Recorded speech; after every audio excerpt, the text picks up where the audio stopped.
Oh, bonsoir à tous, j'espère que vous allez bien. Moi, je vais bien par la grâce de Dieu. Bienvenue dans cette deuxième vidéo, là où nous allons entamer le rez-de-chaussée. On avait déjà fait une vidéo, là on a fait les devis quantitatifs et estimatifs de la fondation au complet. Donc, vous pouvez aller le voir si vous ne l'avez pas encore vu. Donc, voilà, on a terminé toutes ces parties. On est au niveau du rez-de-chaussée. Alors, je reviens au niveau de mon plan. Je aussi sur Excel plutôt. On commence par la longueur développée des murs.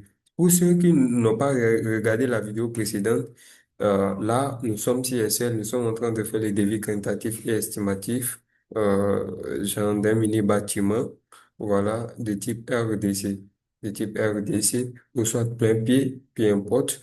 Donc, on a et donc, le fichier Excel que nous avons devant vous, c'est un fichier là, on a comme quatre feuilles où on entre les informations d'un projet ici et directement les quantités de matériaux sont calculées ici et on a un résumé, un petit résumé ici par niveau, c'est-à-dire le débouché sec des matériaux par niveau. Par exemple, dans la fondation, vous avez besoin de 20 tonnes de ciment, 2 voyants de gravier, 2 voyants de sable, ainsi de suite. Et vous avez le résumé du DQE au complet. On a déjà fait pour la fondation et c'est ce que ça a donné. Donc, on continue pour le reste. Donc, ici, nous sommes au niveau du rez-de-chaussée. On a longueur de vue de mur développé, longueur développée de mur en élévation. Vous avez, on a mis T1, TD. Pourquoi? Il y a certaines personnes, dans leur élévation, il y a des murs de 15 et il y a aussi des murs de 10. Voilà, c'est pourquoi on a essayé de mettre, et sinon, c'est ça la seule on devait mettre.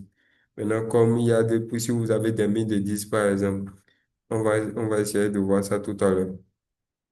On vient sur notre plan. Je retourne ici, plan de distribution. Voilà, longueur développée des murs. On va prendre 68,70 et on va prendre ce mur-là seul, ou bien on va prendre ce mur-là seul comme mur de. Oui, on va prendre ce mur-là seul comme mur de 10. C'est juste pour faire, genre, pour pouvoir vous montrer la différence entre les deux autres. Sinon, on peut dire tous les murs sont de la mur de 15, hein. On prend, on fait moins 3 mètres. 68,70 moins 3 mètres, ça fait 65,70. Donc, je viens ici, je mets 65,70 et ici, 3 mètres. Voilà, vous voyez. Hauteur sous plafond, je mets 3,20 m.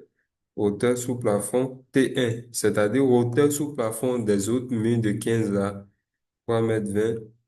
Ok, je continue. Et ici, j'ai volume de l'escalier. Si vous ne savez pas comment calculer le volume de béton pour votre escalier, allez le voir dans... Genre, ok, je vais vous montrer ça. Je viens dans Archicad, je sélectionne mon escalier, je vais sur information élément et je sélectionne volume. Soyez sûr que ça a été sélectionné et je sélectionne volume. J'ai le volume de béton pour couler mon escalier. Voilà, c'est tout. C'est une astuce, hein. Oui. Donc, je viens sur Excel, je mets 2,10. OK? J'ai surface des ouvertures sur mur T1. C'est-à-dire surface, je viens sur HK, c'est-à-dire quand je prends tous mes murs de 1, c'est mes murs là, sauf le mur, le mur qu'on a essayé de numéroter TD maintenant, les 3 mètres là, je sélectionne tous ces murs, je peux faire CTRL A, je sélectionne, je fais CTRL A, non, je fais porte plutôt. Je vais calculer la surface d'ouverture qui sont sur la surface d'ouverture qui sont sur les murs, les autres murs, sans le mur là. Donc, je sélectionne tous les portes et je viens sur onglet information. Donc, j'ai ici, j'enlève ça. J'ai une porte de 2,20 m x 2,90 et quatre portes de 2,20 m x 0,75 et une porte de 2,20 m fois. Je calcule, je fais quatre fois la surface là, une fois la surface là, une fois la surface là, et je fais la somme. J'enlève ça là, j'enlève ça dedans. J'enlève cette porte-là parce que c'est pas dedans. Voilà, donc, voilà. Donc, voilà les informations qui sont là. Moi, je vais directement dans euh, Excel pour aller très vite. J'avais déjà calculé, je mets les 5,25 comme surface. Et surface sur le TD, je mets 0,80 parce que c'est seulement une fois comment dirais-je, qui est là. Je mets 1,10 une fois de 90 fois quelque chose qui est là. Volume de béton pour poutre. Donc, je viens toujours sur Archicad, je sélectionne mes poutres. Là, si ça dépend de vous, hein, si vous n'avez pas vos informations sur Archicad, vous calculez à main sur papier et vous mettez dans un Excel. Et bon, je viens sur structure, je sélectionne toutes mes poutres et je viens dans information. Je viens dans information, volume. Donc, j'ai pour toutes les poutres sélectionnées, j'ai un volume de béton pour chaque poutre là. Donc, je fais la somme. Moi, je vais aller directement. J'ai 11 mètres cubes, 11,20 mètres cubes. Longueur de chaînage de dalle, c'est-à-dire la chaîne et les chaînes, trucs là, les chaînages que vous allez faire tout autour de votre dalle, c'est-à-dire les chaînages bandeaux, la longueur développée de ça.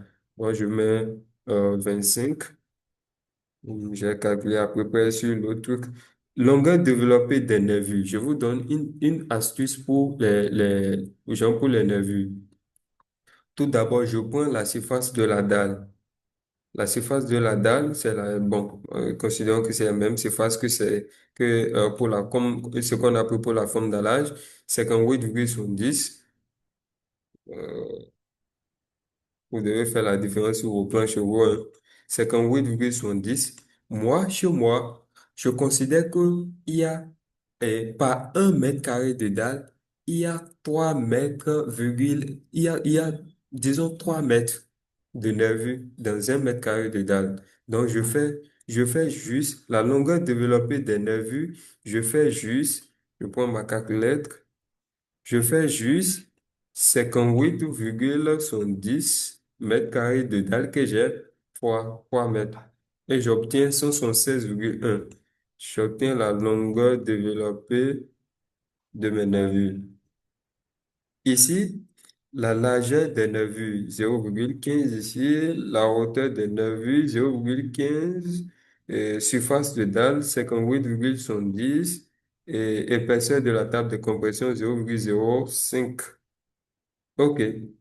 La hauteur sous plafond des mètres 1, c'est-à-dire pour mes murs de 15, j'ai une hauteur sous plafond de 3,20 m. Et puis la hauteur sous plafond pour mes murs de 10, là, le mur de 3 mètres qu'on avait choisi, je le mets aussi à 3,20 m.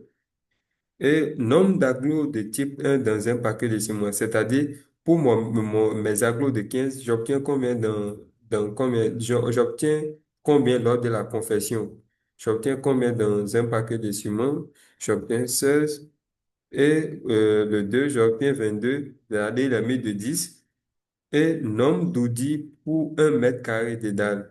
Combien d'oudis j'utilise dans 1 mètre carré de dalle? Pourquoi on n'a pas fait ça là automatiquement pour vous? C'est parce que il y a des gens qui utilisent des agglos de 50 fois 20. Il y a des gens qui utilisent des agglos de 40 fois 20. Bon, pour moi, je mets 16 et 13 plutôt dans 1 mètre carré. Et combien d'oudis j'obtiens lors de la confection d'un aglo dans un paquet de ciment? J'obtiens 16. Et espacement du treillis de la date de compression, je mets 20. OK, je continue. Pour les poteaux, voilà ce que je disais. Je copie juste la partie là, CTRL-C, et je viens coller là. Je viens ici, je copie et je vais coller là. Parfait. Et tout se calcule automatiquement, directement. OK. Là, donc, j'ai terminé ça là. Je vais copier même chose pour chaînage là. Vous remplissez manuellement chez vous, hein, normalement. Comme c'est un prototype, on veut juste essayer de voir. J'ai juste un seul chaînage. Le pourquoi on a mis deux types de chaînage, il y a des gens qui font chaînage intermédiaire et font chaînage haut. Voilà. Donc, c'est pourquoi moi j'ai mis ça comme ça. Ici, je copie ça, CTRL-C. Je viens là. OK, CTRL-V. Voilà. Donc, vous calculez les trucs normalement chez vous. Ici, ferrage pour les poutres. Moi, je considère que j'ai pas fait, j'ai pas détaillé les ferrages des poutres ici, hein. Donc, on va mettre une valeur simplement. On va essayer de partir avec.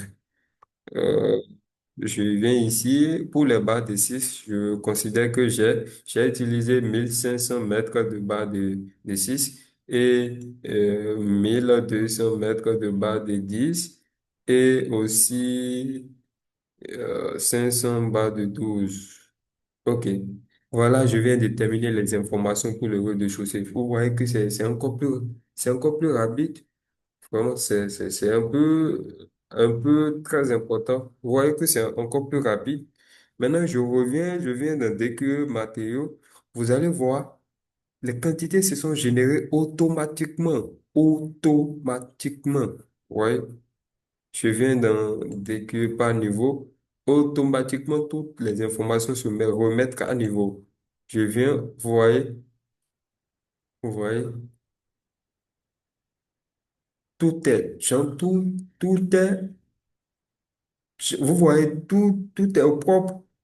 Vous voyez, quand je viens au niveau de béton pour poteau Amos, vous voyez que c'est inférieur par rapport au niveau de béton pour poteau. Or, on a copié les quantités c'est à cause du ratio. C'est très important, prenez ça en compte. Et voilà. Et on va peut-être encore faire une vidéo pour le R+1. Merci pour votre attention et on va se dire à la prochaine.